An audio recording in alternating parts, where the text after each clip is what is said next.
We're joined by Steve Collis, law professor at the University of Texas, Austin, and the faculty director of the university's Beck Lachlan First Amendment Center. He's the author of Habits of a Peacemaker, 10 Habits to Change Our Potentially Toxic Conversations into Healthy Dialogues, which comes out this September. And political consultant and journalist Noah Pollak from the Washington Free Beacon. His reporting specializes on issues concerning U.S.-Israel policy and the Jewish people. Gentlemen, thank you for joining us for this conversation. Steve, let's start with you. What is the situation like on UT Austin's campus, your campus, today? Oh, it's mostly entirely peaceful. There's not much happening. I do believe there's a Muslim student group who's planning to do some type of religious ceremony in the public spaces, which should go off without a hitch. Other than that, there's not much happening today. Are you worried then about outside agitators?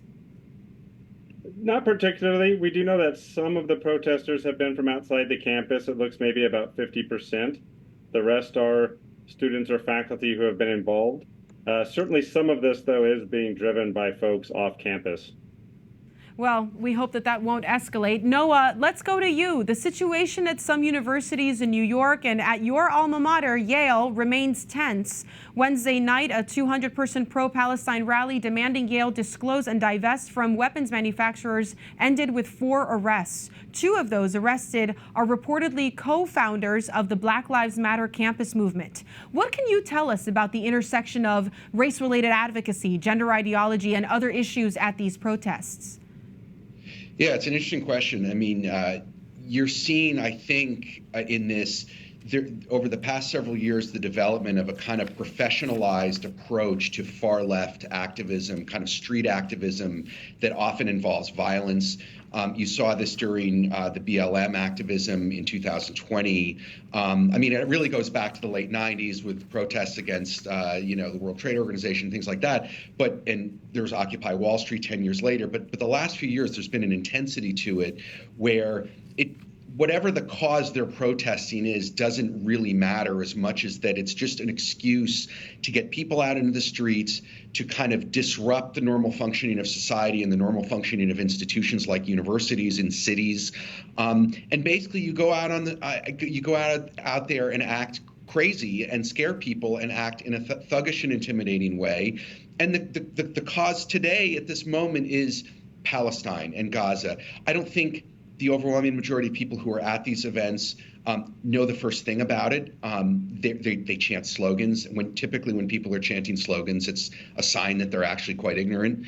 And these are very much driven by resentment and anger, and it's another excuse to get out on the streets and protest. And there's a whole professional apparatus now, and lots of money and lots of donors and lots of organization to make this happen. And it's something that should really be looked into by law enforcement. Well, we'll get into the consequences of these actions in a second. Steve, let's talk about the legality of what's going on. You're a First Amendment lawyer and lead a center dedicated to this advocacy, the protection of free speech, the protection of religious liberty. Are the rights of students being violated? Senator Chuck Schumer doesn't seem to think so. Let's take a listen to his remarks and then get your take.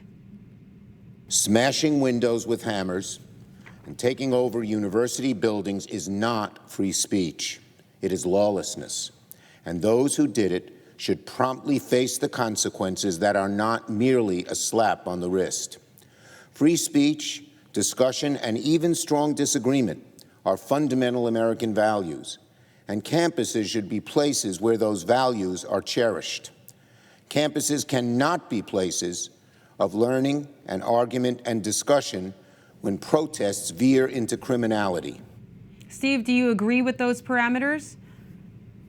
I mean, I think that's all right. He's talking in such general terms that it's hard to really apply it to any given situation. You know, as an advocate for freedom of speech and as an expert on the First Amendment, what I'm worried about most importantly is that all rules are being applied consistently, regardless of viewpoint. So certainly people are allowed to come, they're allowed to protest, they're allowed to chant whatever they want. It really doesn't matter what their motives are or what the speech is. If they're going to form encamped barricades on a campus, then universities are entitled to remove them. If they're going to charge buildings, storm buildings, barricade their way into buildings, try to lock the doors and make it so others can't enter, that is no longer speech. That's just violating the law. Universities are allowed to move them. If they're disrupting the normal operations of the university, the university can put in place reasonable time, place, and manner restrictions to stop them from doing so. And what we've seen at the University of Texas is a combination of these things. Sometimes protesters over the last 10 days have tried to form barricaded encampments, and law enforcement have come in and removed those, and I think they were allowed to do so. Other times we've had twice as many protesters show up simply protesting and not trying to break into buildings or form encampments, and in those instances, the university and the local police have allowed them to proceed.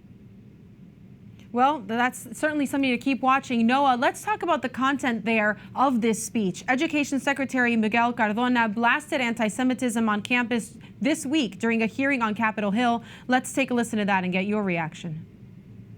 Being unsafe on campus is not going to be tolerated, and that we do not condone, and we definitely reject any calls for genocide or any calls for anti-Semitism or any anti-Semitism on campus. And that's something that I've been pretty adamant about even before October 7th. Anti-Semitism on campus is nothing new. You reported on this long before October 7th as well. What has contributed to the rise in discrimination and violence? You know, Cardona's words are really, I find, pretty empty.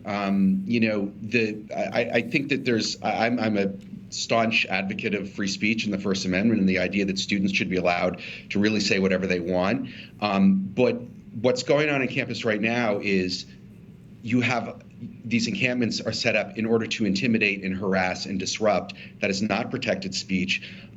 If the Biden administration is actually serious about not tolerating anti-Semitism on campus and not tolerating this type of anti-Semitic activity on campus, there's many things that they could do.